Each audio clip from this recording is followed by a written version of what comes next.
Je vous parle aujourd'hui de 7 conditions pour bien moissonner dans les données. Quand vous voulez moissonner dans ce que vous donnez à Dieu, la première condition, la qualité de la sémence. Deutéronome 17, verset 1er. Vous allez voir, on est en train de dire, tu ne donneras pas à Dieu un animal avec défaut. C'est dans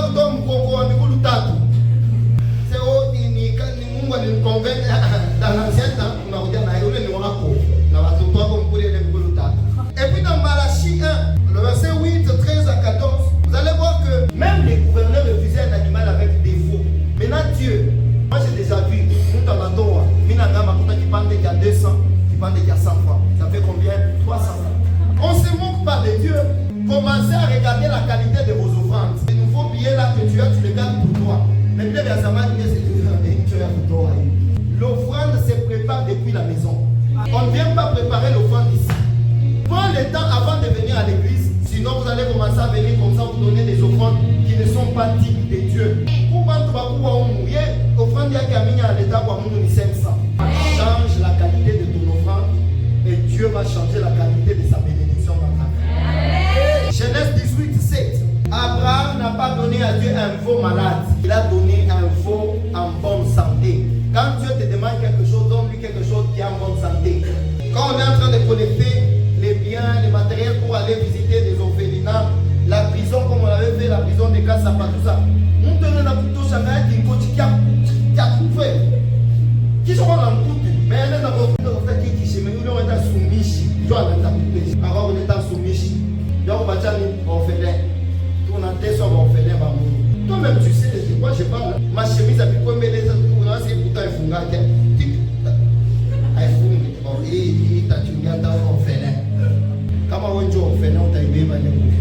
C'est ce que nous faisons. Écoutez-moi, chez nous, nous devons faire la différence. Quand il faut collecter des choses, va payer une nouvelle chemise, va payer un nouveau pantalon, va payer ceci et puis tu viens, tu donnes. C'est ça bien donné. La qualité de ton offrande détermine la qualité de la bénédiction de Dieu dans ta vie. Deuxième condition à remplir pour que Dieu te bénisse dans ce que tu donnes, la quantité de la sémence. 2 Corinthiens 9, 6. Tu sèmes peu, tu moissonnes peu. Tu sèmes abondamment, tu moissonnes abondamment. Apprenez à faire cela. Dieu il est fidèle. Il n'a jamais eu de dette envers une personne. Amen. Donnez à Dieu abondamment et vous allez récolter abondamment. Ecclésiaste 36. Dès le matin, sème ta sémence et le soir ne laisse pas reposer ta main. Tu ne sais pas ce qui réussira. Tu ne sais pas ce qui réussira.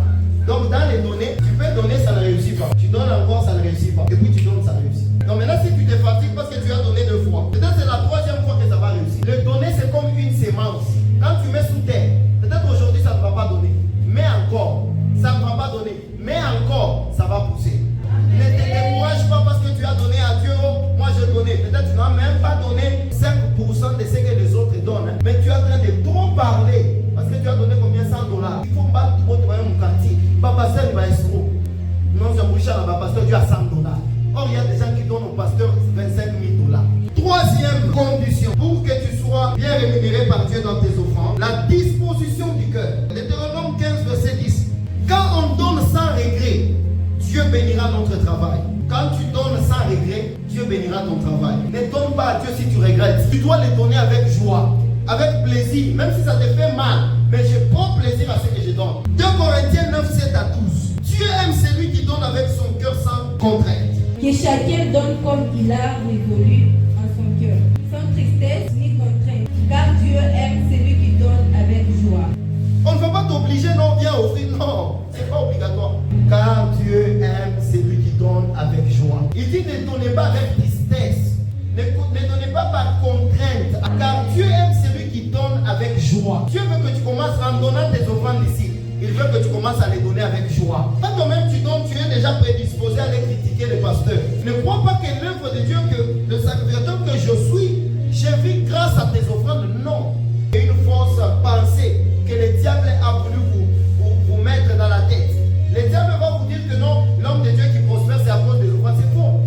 D'ailleurs, la plupart des hommes de Dieu, même moi j'en suis de témoignages, je ne prospère pas à cause des offrandes que Dieu me donne, parce que les offrandes, moi je ne touche pas. Les offrandes, je vous ai dit, il y a des responsables des offrandes qui sont ici. C'est eux qui gèrent ça dans les comptes, tout ça.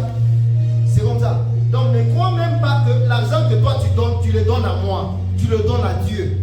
Même si tu le donnes à moi, où est le problème? Si tu viens seulement me voir, non papa, je vais t'offrir. Où est le problème? Mais je t'ai béni, non? C'est être ingrat de toujours être béni par un homme et sans jamais faire quelque chose. Celui qui donne, il ne manquera pas.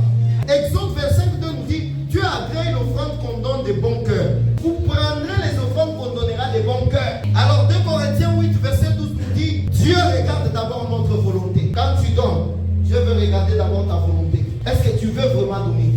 Il y a des gens qui ont donné parce que tu as donné parce qu'on t'a forcé. On ne donne pas parce qu'on t'a forcé. Voilà pourquoi chez nous à projet, on ne force pas. Même les appels des fonds, on ne force pas. On ne manipule pas la prophétie pour que les gens donnent. Ici chez nous, quand on prophétise, c'est à part. Quand on fait l'appel, c'est à part. Si tu es enseignant, tu comprendras qu'à chaque nouvelle grâce correspond une action de grâce. Il y a un démon dans les congélateurs. Il y a un démon dans les téléphones là. Je vois un esprit. Voilà pourquoi c'est en train de moment de bouger. Il y a des escrocs, je vous dis. Si moi j'ai besoin du téléphone, Dieu va te toucher et il va te demander de me donner sans que je te demande. C'est à ça que je crois moi. Je vous donne la 4e condition. Respectez le temps de s'aimer. Nombre 28, verset 1 à 2. Ecclésiaste 3, 2. Vous aurez soin d'offrir à Dieu au temps fixé. Écoutez-moi, il y a des moments quand Dieu vous met une conviction de bénir quelqu'un, n'attendez pas demain. Vous allez rater la bénédiction. S'aimer au moment convenable. Apprenez à s'aimer quand Dieu vous met à cœur. Si Dieu te met à cœur, c'est aujourd'hui que tu dois donner tes chaussures à telle soeur. N'attends pas demain s'il te plaît. Sinon tu as désobéi. Si Dieu te dit que c'est maintenant qu'il faut enlever tes chaussures, est-ce qu'on peut être sensible jusqu'à ce point? Dieu nous dit non, donne maintenant, tu donnes maintenant. Apprenez à ne pas procrastiner. Quand Dieu vous dit de donner maintenant, ne donnez pas demain, parce que vous risquez de rater votre bénédiction. Et Ecclésiaste 3:2 nous dit, il y a un temps pour toutes choses sur cette terre. Il y a le temps pour s'aimer, mais il y a le temps pour moissonner. Si tu sèmes aujourd'hui, sache que tu vas moissonner demain. Prenez Ecclésiaste 11:4. Celui qui observe les vents de la crise ne s'aimera pas au temps convenable. Il y a des gens qui ne savent même pas apprécier les peu qu'on leur donne parce qu'ils ne travaillent pas. Donne un touche à 10 000 à nous bâtir. C'est 10 000. Nous, là, nous trouvons la voilà. Mais il bâtit 10 000.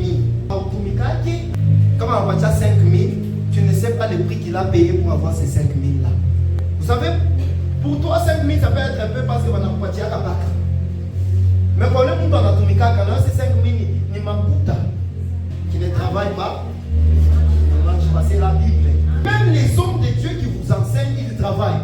L'ouvrier mérite. C'est la Bible. Et bien, il y a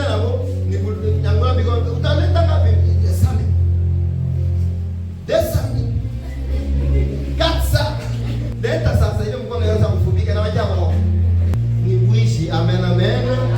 Quand Dieu dit c'est le temps, il faut donner. Il y a des gens, moi, on a eu parlé sur place.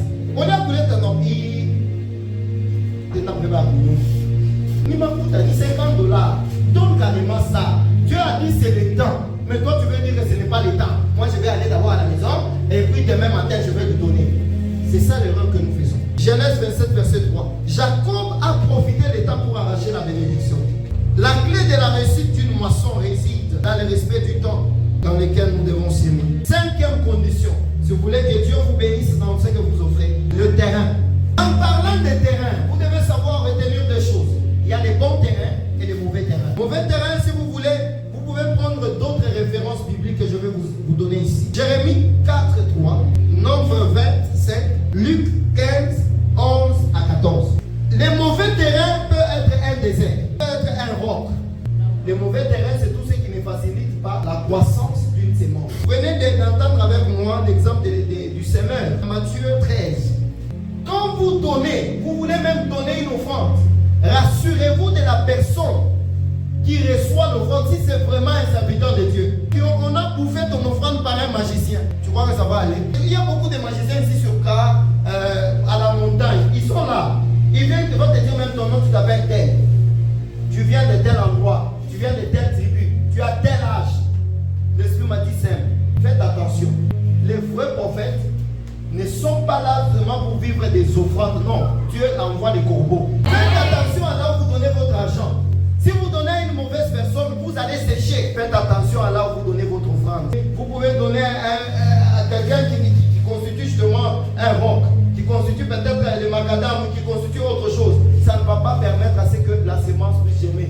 Donner ou s'aimer dans un serviteur de Dieu qui craint Dieu. Le bon terrain, Ézéchiel 17, 5, Ésaïe 32, 20, 1 Corinthiens 3, 9, Hébreux 6, 10.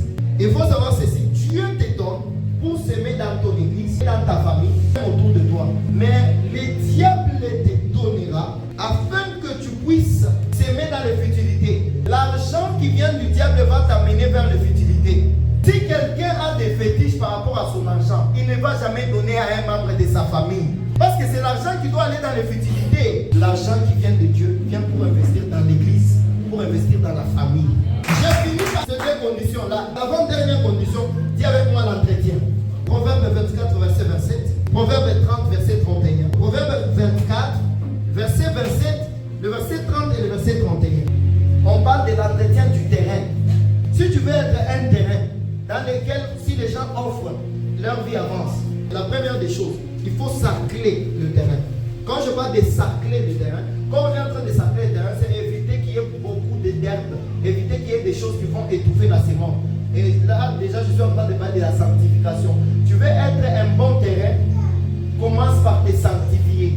Quand tu es quelqu'un qui se sanctifie, même quand on te donne, on te l'a rappelé qu'à la prospérer. Ici, je ne parle pas seulement des hommes de Dieu. Deux, il faut enrichir le terrain. Comment faire qu'un terrain soit enrichi? On apporte les engrais, n'est-ce pas? Les engrais, c'est quoi? La prière et l'écoute de la parole de Dieu.